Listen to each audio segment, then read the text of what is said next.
कर्पूरगौरं करुणावतारं संसारसारं भुजगेन्द्रहारं सदा वसन्तं हृदयारविन्दे भवं भवानी सहितं नमामि। बोलिए शंकर भगवान की जय। बोलिए शिव महापुराण की जय। बोलिए हिंदू सनातन धर्म की जय। देखिए साथियों, आज शिव महापुराण का 14वां अध्याय चल रहा है, जिसमें सोमनाथेश्वर शिव ज्योतिर्लिंग की उत्पत्ति किस प्रकार से हुई है इसका वर्णन किया गया है। आज महाशिवरात्रि है, अर्थात कृष्ण पक्ष की चतुर्दशी तिथि है। इस दिन शिव पार्वती का विवाह हुआ था, अर्थात शिव और शक्ति का मिलन हुआ था, आत्मा परमात्मा का मिलन हुआ था। तो देखिए साथियों, ये शिव महापुराण का 14वां अध्याय मैं आपको बतला रहा हूँ। तो सूत जी बोले, हे ऋषियों, मैंने अपने गुरुदेव से शिव महिमा एवं शिवलिंगों की उत्पत्ति सुनी है। उनकी कथा मैं अपनी बुद्धि के अनुसार आप लोगों को सुनाता हूँ। भगवान शंकर के जितने ज्योतिर्लिंग हैं, उनमें मुख्य सोमनाथ जी हैं। अब इनकी महिमा सुनो। चंद्रमा को दक्ष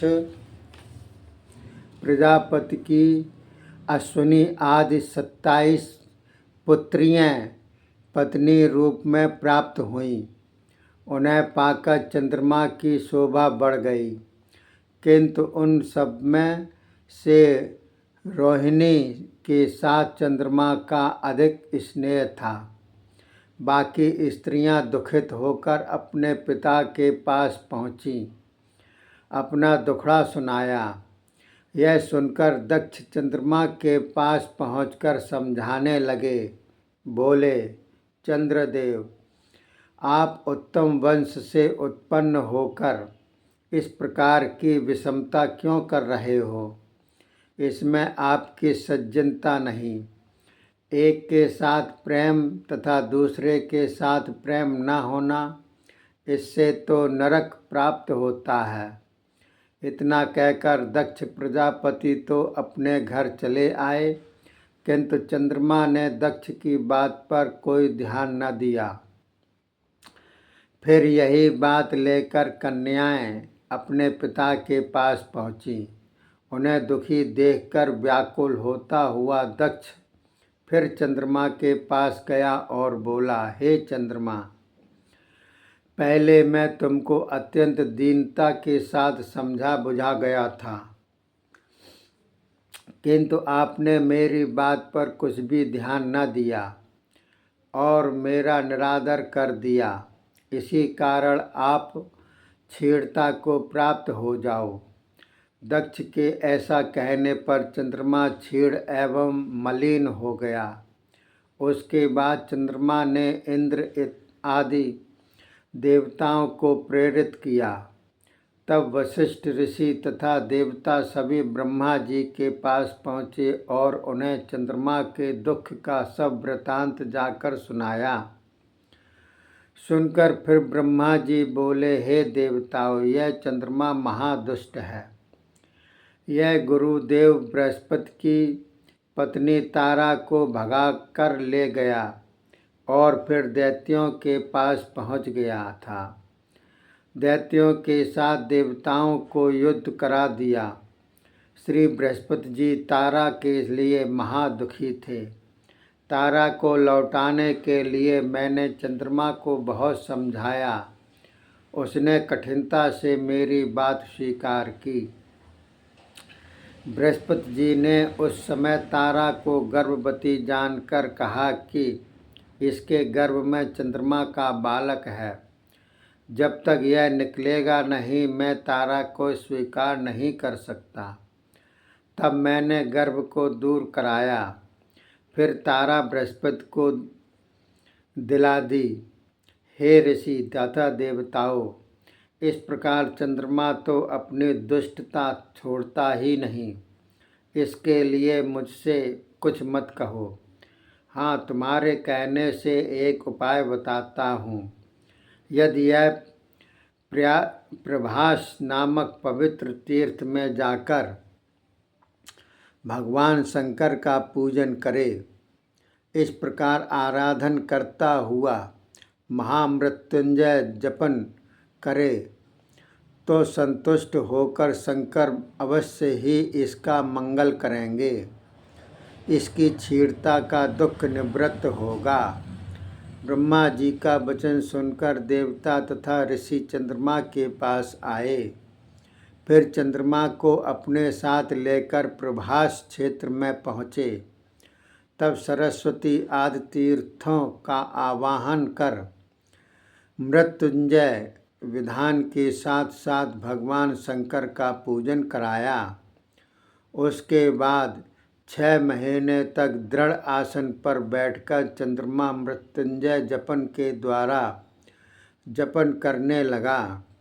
10 करोड़ तक महामृत्युंजय जप किया। तब तो प्रसन्न होकर शंकर चंद्रमा के सामने प्रकट होकर बोले, हे चंद्रमा, मैं तुम पर प्रसन्न हो गया हूँ, अपना मन वांछित वर मांग लो।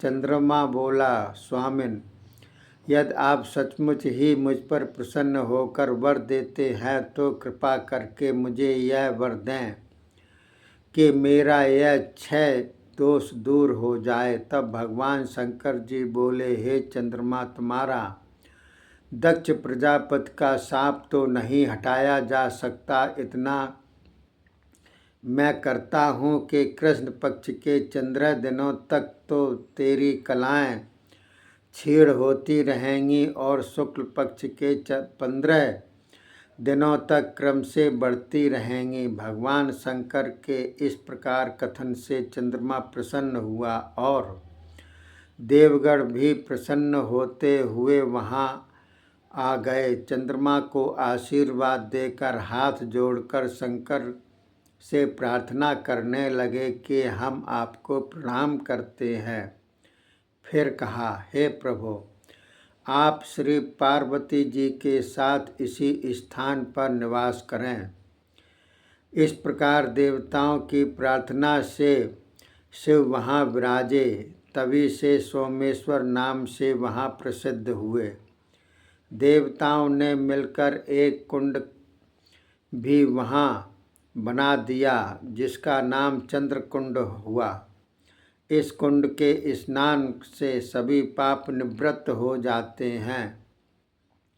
इसी प्रकार उस कुंड में निरंतर 6 मास स्नान करने वाले क्षय, कुष्ठ आदि सभी रोग नाश हो जाते हैं। निश्चय ही दुखियों के दुख निवृत्त हो जाते हैं। इसके बाद देवताओं ने शिव को प्रणाम किया। फिर चंद्रमा को साथ लेकर अपने अपने लोक में चले गए।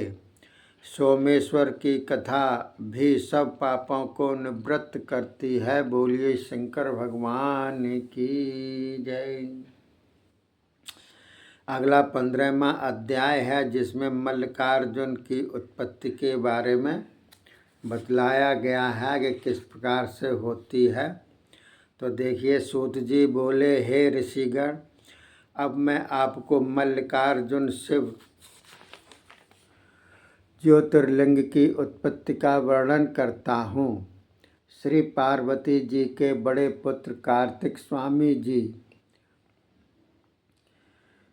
जब पृथ्वी भर की परिक्रमा करके वापस आए तो मार्ग में कैलाश पर ही श्री नारद जी ने उनको कुछ बहका दिया और कहा कि तुम्हारे पिता भगवान शंकर ने तुम्हारे साथ अच्छा व्यवहार नहीं किया।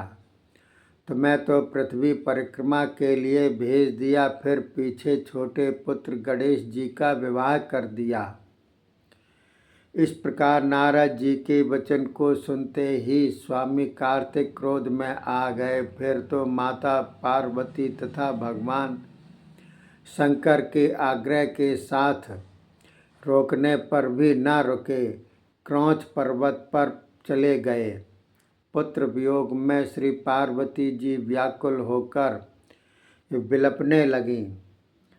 तब धैर्य देते हुए शंकर जी बोले, हे पार्वती, तुम धैर्य धारण करो, तुम्हारा पुत्र कहीं नहीं जाएगा, शीघ्र ही लौट आएगा। तब शंकर ने देवता तथा ऋषियों को आज्ञा दी कि तुम कुमार को यहाँ शीघ्र लाने की चेष्टा करो।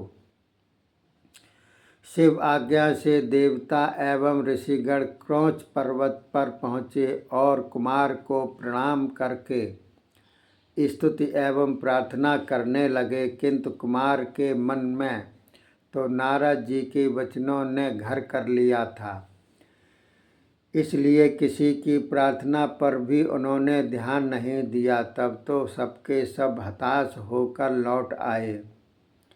उसके बाद श्री पार्वती जी को तो और भी पुत्र के वियोग का कष्ट सताने लगा। फिर मनुष्यों की भांति शंकर भगवान भी दुखित हुए। तब श्री शिव तथा पार्वती दोनों ही पुत्र दुख में कातर होकर क्रौंच पर्वत पर पहुँचे। जब कुमार ने सुना कि श्री पार्वती जी के साथ स्वयं सदाशिव मुझे देखने को आ रहे हैं, तब तो वहाँ से भी 100 योजन दूर चले गए। तब कुमार जी का वहाँ से चला जाना सुनकर भगवान शंकर श्री पार्वती जी के साथ ज्योतिर्लिंग रूप होकर वहाँ ही विराजमान हो गए। तभी से उस ज्योतिर्लिंग का नाम मल्लिकार्जुन इस प्रकार प्रसिद्ध हुआ। इस ज्योतिर्लिंग के दर्शन पूजन से सभी कामनाएं सिद्ध होती हैं और पापों का नाश होता है। बोलिए शंकर भगवान की जय। बोलिए शिव महापुराण की जय। बोलिए हिंदू सनातन धर्म की जय। अगला 16वां अध्याय है, जिसमें महाकालेश्वर शिव की उत्पत्ति का वर्णन किया गया है। तब तक के लिए धन्यवाद। जय हिंद, जय भारत।